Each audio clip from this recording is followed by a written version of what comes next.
Hello you guys, welcome back to Channel Claire. Now today I'm trying to bring down the tone a little bit and we're going to be doing our magazine flip through number 3. I went grocery shopping today and when I do that I always like to peruse through the different magazines they have. And today I picked up Star because I saw Miss Angelina Jolie and I saw Brad Pitt. And we have heard about some drama in their relationship in the past, but it kind of got overshadowed with everything that was going on with Johnny Depp and Amber Heard. So now it's still been going on in the background. They are on the cover of Star. This is the July 3rd issue, and it says Shattered Dreams, Brad and Angie, Money Revenge in the War Over Maribel. Now Maribel, I believe, was their either wine company or maybe it's their home or the vineyard, because I know they had this winery thing together, but I'm sure we'll find out more about that. Also, we have up here Leonardo DiCaprio and Gigi Hadid. Leonardo DiCaprio seems to be the professional boyfriend. He's like the one the girlies go to like get out there and get their names out there and be seen, and it's like a rite of passage to have dated Leonardo DiCaprio at some point if you're like a young socialite celebrity. Like, he's been through so many girls and they're always young and he's only getting older, and I don't think he gives a single solitary care. He doesn't give an F. And then we've got some good vibes stuff going on, but mostly this was going to be about Brad and Angie, okay? So I am going to check my sound and see how this first part went, and then I'll be back and we'll get into Brad and Angie. Okay, the sound sounds okay to me. The sound sounds. But let's open this. Let's crack her open.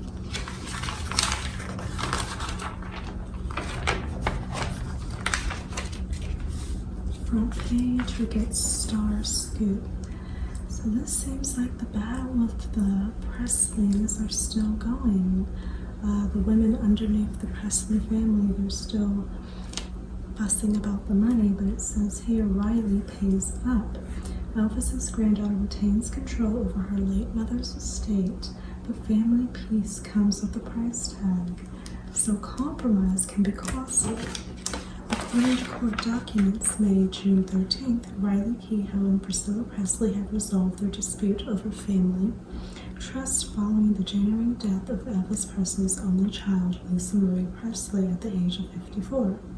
Among the terms of the agreement, Riley, 34, will pay her grandmother a lump sum of $1 million, as well as up to $400,000 to cover Presley's legal fees related to her petition challenging the validity of Lisa Marie's will. So she's paying the grandmother $1 million and paying the fees for having to do this anyway. Now, I do feel like, while this may be settled, the money has been exchanged, I don't know how I would feel if in the brunt of like every grieving, the pass of a loved one, and then you have to go into a court case over monetary things. The compromise and the payment may have been done, but the feelings and the actual relationship between the two individuals probably is severed between grandmother and granddaughter, and that can just be speculation. It's my speculation, but like $1 million, that's in the grand scheme of things, like, to me, yes, that's a lot of money. I could do a lot with that. But for people who have like lived this lifestyle and have this luxury lifestyle, $1 million goes very quick. $1 million isn't a lot, and who knows if that has to be taxed, it's really not. So it says that they are back on track, but I don't know how back on track I would be if you took me to court. Maybe that's just me. And we have Brad and Angelina. Not Brad and Angelina, Ben Affleck and Jennifer Lopez kissing. They have such strange relationship. Like, well, they're public optics, because Ben Affleck always seems extremely annoyed and fed up by everything. And then she's just there like cool, casual, no real expression, like she knows how he is. But I believe behind closed doors, it's probably like really hot and heavy. Like, I feel like there's a lot of like sexual chemistry. I do see that there, so I see how it works between them two. But like, it's just so funny to see him. Every single time he comes out, he looks absolutely miserable. Vanna White, I want Pat's job. Okay, Vanna. Now, Vanna has also been on Wheel of Fortune for years, okay? Now we know Ryan Seacrest is going to be taking over Pat Sajak's job, which this, I mean, literally stays booked. Ryan Seacrest stays with the job, a hosting gig, a radio show, a podcast, whatever it is. Ryan Seacrest stays with a job, and now he has the job that Pat Sajak had for literally a lifetime. And what I didn't know was, because apparently Ryan Seacrest and Andy Cohen, you know, from Bravo, they got a little beef. And apparently Andy has said that his, you know, his job that he would want most in the world would be to be the host of Wheel of Fortune. And now Ryan Seacrest, with whom he allegedly has beef with, has gotten this job. And this is not a job you have for a little bit of time. This is a job you have, like I said, for a lifetime. And so now Vanna is in the mix. She's wanting at least half of what Pat Sajak made for his salary yearly. And I think that it's rightfully earned. She's been on the show just as long, probably she's been on there forever. So I don't know if they're going to reboot the whole thing, if they take away, you know, put Ryan Seacrest there and then take away Vanna White. The familiarity is gone, so who knows? Who knows? Let's go in with Michelle. Michelle to Sasha, get a job. What? What are they talking about? Michelle says it's time for Sasha to start supporting herself, says an insider. Now, how do they know this? Let's see because how old is she? Okay, she's 22. The ink is barely dry on Sasha Obama's diploma from University of Southern California, and mom, Michelle Obama, is already pestering the 22-year-old to get a job. She's telling Sasha she needs to get out there and start interviewing for positions, an insider tells Star. She's heard a lot of her friends have jobs in line even before they graduated. Big sis Malia, for example, has been laser focused on making it in Hollywood after her 2021 graduation from Harvard. The 24-year-old landed a writing gig on the Prime series Swarm. I did hear that was good, but I didn't watch it. But I did hear that show was good, Swarm. And will make her directorial debut with a short film produced by Donald Glover. Sasha, who received a sociology degree, is undecided about her future. She wants to take the summer off to figure it out, says the insider, but Michelle suspects that all she wants to do is hang out with friends and party, and she's not going to put up with that. Now, I would say, like, being a part of, like, the Obama family would be, like, high pressure anyway, but she still is young, 22. Her sister Malia being 24, they're still young, figuring it out. I don't know about you, but I had no clue what I was doing at 22, 24, what I wanted to do. I still don't at 30. So, like, I know Michelle and Obama understand that, but I know that they're probably trying to push them in one direction or another. But I have seen that Malia is doing a lot in film, so, and I haven't really heard what Sasha's doing, but there's no rush. She'll figure it out. She would definitely figure it out. What else? Oh, they're saying Kim is jealous of her ex's wife. Okay, so now so have you guys been watching the new Kardashians on Hulu?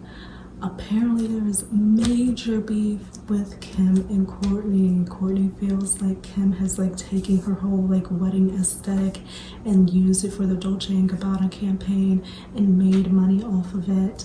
and they are just not feeling each other. I need to catch up on that actually.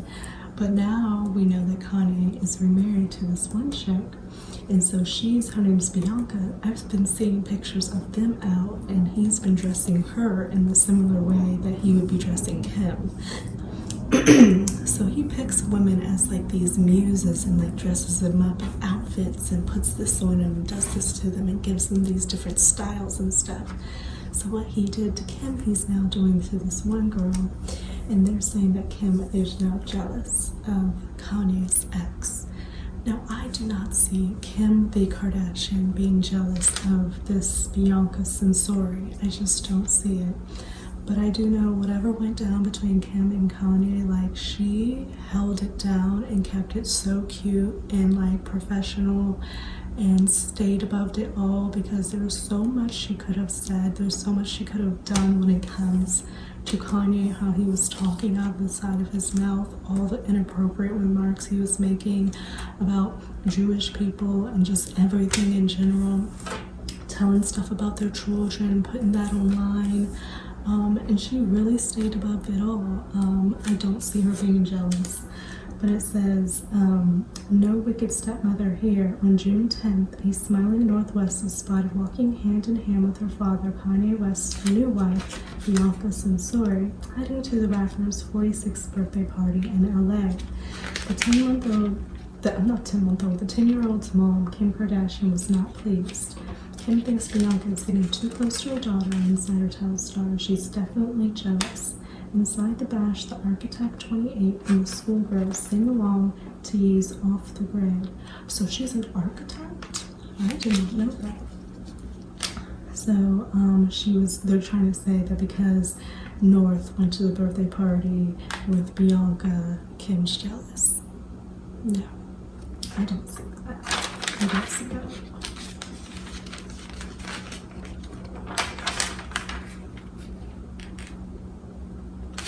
Seal is still performing, huh? Well, he was with Heidi Klum back in the day.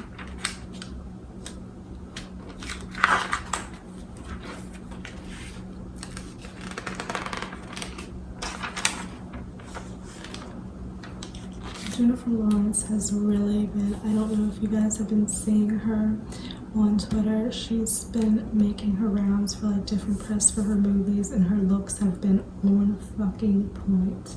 On point. Kendall Jenner and boyfriend Bad Bunny kept it casual. I can't believe they're still dating. People talk so much shit about Kendall, man.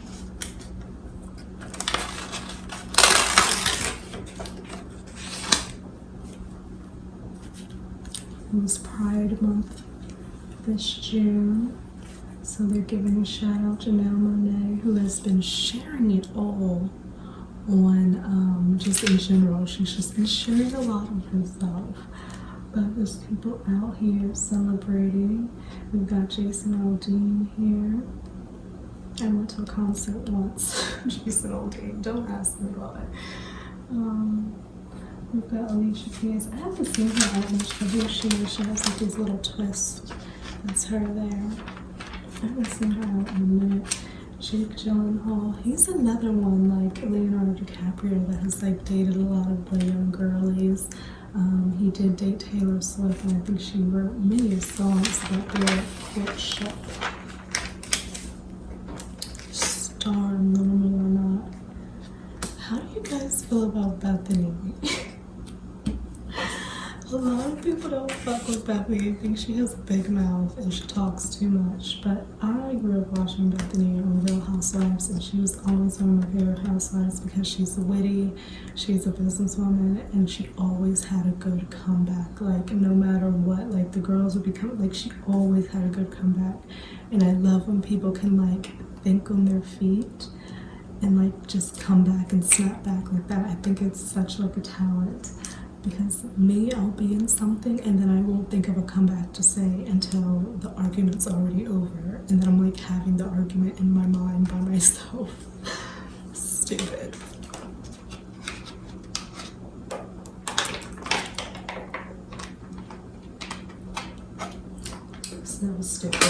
the opportunity has already passed. Best of the week. Oh, who do I see? Best of the week. Kate Middleton has been spotted on the best of the week. And don't you think it's interesting how they still reference her as Kate Middleton and not the Duchess of Wales? As you see here, it says Kate Middleton. She's in this pink pantsuit here, but they still reference her as Kate Middleton and not her titled name. But this is a US magazine, so that probably has a lot to do with it. It says, during a visit to the Foundling Museum, the Princess of Wales chose a monochromatic Alexander McQueen look styled with posh Giovanni Rossi pumps. She's wearing Alexander. That is her go-to. She loves her some Alexander. I think this Zendaya looks great in this pantsuit. I would love to wear a pantsuit one day in my life. I have never put one on my body, but I would love to experience wearing like a badass power pantsuit and rocking the hell out of it. But I like that. Like if I were to wear one, it would look like this, or it would look like this one on Naomi. I like that because it's very tailored in the way that it's cut. I don't really like the baggy look. Like I want it, like my pants to be tailored to my leg, the exact right length. As you see, Naomi has it here. And I kind of like the plunging neckline with like nothing underneath. Like I like that. Like this, what Longoria has, that looks great on her, but it would look like a bag of shit on me. But it looks great on her. I feel like my phone is about to die. Hold on. Okay, we are back. My phone is charged up a little bit more, and I am never really prepared because these are always just off the cuff. Nothing is really ever planned. So thank you for being with me. So, Brad and Angelina, they were one of the most sizzling couples, you guys, sizzling. Mr. and Mrs. Smith, like, come on. I had to like light my fire for these two because they were so hot. And individually, they've always been hot. I will say from Brad Pitt, he is controversial. We have claims of alleged abuse when it comes to Angelina, and it comes to the children. That has been brewing since back 2016. Like it's been brewing, okay? And they have had a very rough go of the end of their relationship. And Brad, it seems, is very, very much in the wrong from all the evidence that I have seen. I've done videos like way down back in the day on these two, reading over like the court documents and everything like that. So now we're still here, 2013, and there's issues, okay? It says Paradise Lost. An inside look at how Brad Pitt and Angelina Jolie's European love nest. Okay, so it was a home of theirs, Marigold. Their European love nest ultimately turned them against each other and continues to fuel their never-ending divorce battle. Not backing down. Brad means to fight Angelina every step of the way for the kids and for Marigold, says a source of the estate, which produces $50 million worth of. This is their winery, so this place produces $50 million worth of wine, specifically rosé, a year. 50 million. I've never heard of this. It's probably way too pricey for my budget, which is why I've never heard of it, never tasted it. But they have this rosé that they have made. And this is a picture of the estate. It's quite beautiful. And you see the vineyard back here and all. It's beautiful. It says, an emotional 2001 email to Brad. Angelina called Maryville, which is currently worth $164 million, the place that marks the beginning of the end of our family. So So this place has created a lot of discord between these two. So let's get into it and let's be nosy and speculate. In 2008, Hollywood's golden couple, Brad Pitt and Angelina Jolie, paid $28 million for Chateau Miraval. So they bought it for $28 million, okay, and now it's worth $164 million. That's quite a bit of money making back, like of income that they would be making from this, you guys, which is probably why they're fighting about this, because it's worth a lot. To go from buying it at $28 million and it's now worth $164 million, I get it. So, Miraval is stunning. 1,000-acre estate in the south of France featuring rolling hills, a vineyard, and spacious 35-room main house. 35 rooms. Think about all the furniture you have to buy to fill up and make a 35-room home feel like a home and not feel like just a massive space. 35 rooms? It's like an effing castle. Oh my gosh. The pair would update the centuries-old property with a spa. Oh my gosh. Indoor and outdoor pools. Jesus. A helicopter pad. Whoa. They were living the effing life out here in the south of France with this 35-bedroom house that had a spa, indoor and outdoor pools. Gee, could you imagine? I wouldn't want to go anywhere. Like, you can come to me. I'm not going anywhere. I'm fine. Everything can come to me. I'm importing everything to me. I'm going absolutely nowhere. I will grow my little garden. I got the lawn for my I'm going nowhere. 35 bedrooms. I've got room for everybody and their mother. I'm going nowhere. Oh my gosh. Wow. No wonder 164 million is what it's worth now. Well, they're starting the fireworks. I hear fireworks. In the early days, Miraval was a safe haven for Brad and Angelina and their kids, a source tells Star. The children can run and play far from prying eyes, surrounded by the wonders of Miraval. Before long, the pair's dream home became the stuff of nightmares. Shocking new details revealed how tension over their successful Miraval rosé line contributed to the demise of their 14-year romance. So, issues with the wine ruined their relationship? I find that hard to believe. I find that very hard to believe. Now, what was once Brad and Angelina's happy place has become a battleground where their ongoing 7-year divorce continues to rage. So they're not even divorced yet. This has been going on for 7 years. Wow.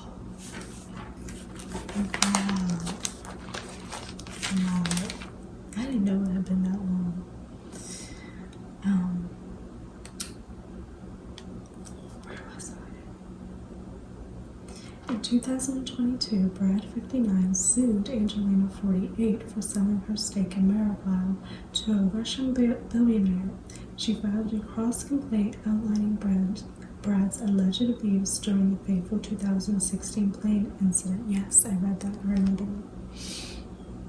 The fight for Miraval has made everything worse, says a source. Brad and Angelina are still consumed by their hate for each other. They hate each other. What went wrong? In a new report about the turmoil, renowned furniture designer Frank Parlaro, who worked closely with Brad at Miraval, reveals the once upon a time Hollywood star saw the French estate as a love letter to his wife and his children, providing a beautiful life for Angelina and the kids and shielding them from the intense pressures of celebrity. He also put in a petting zoo. It had rabbits, chickens, even a peacock, a dirt bike course, a video game room. Jeez, I would be going nowhere. He was completely committed to making Maryville as great as it is.